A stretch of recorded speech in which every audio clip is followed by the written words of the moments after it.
L'équipe nationale suisse des moins de 18 ans en rouge affronte l'Irlande. C'est la toute première fois que les jeunes Helvètes se qualifient pour les championnats d'Europe de rugby à 7.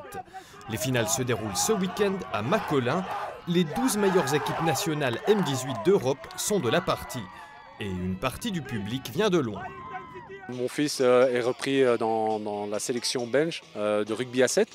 Et donc voilà, on est venu jusqu'ici pour pouvoir le voir disputer les différents matchs. Ils se sont super bien débrouillés, donc ils ont joué leur premier match ici contre la Lituanie. Ils ont gagné, donc super entrée en matière. Moi c'est juste pour voir les équipes jouer et apprendre comment ils jouent et s'améliorer principalement, mais après c'est surtout pour voir quoi.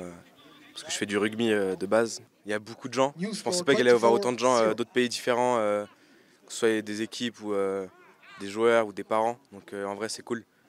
Le rugby club Bilbiane donne un coup de main pour l'organisation et s'occupe de la buvette. Pour ses membres, cet événement est une belle opportunité pour faire connaître le rugby.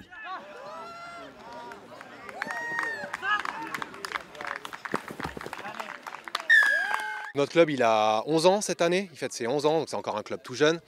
On voit vraiment que ça augmente, ça a plus de demandes, plus de joueurs qui veulent venir, principalement chez les juniors.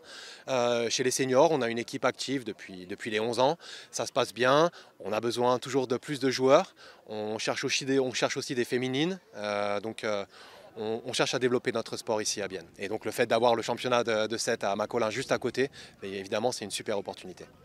Comme son nom l'indique, le rugby à 7 se joue à 7 contre 7. Et ce, sur un terrain de la même taille que celui utilisé pour le rugby à 15. Il faut donc courir davantage.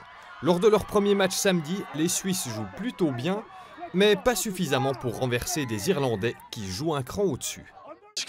C'est clair que l'Irlande, c'est une sacrée équipe, mais on s'était beaucoup entraîné avant ce match. On nourrissait de grands espoirs.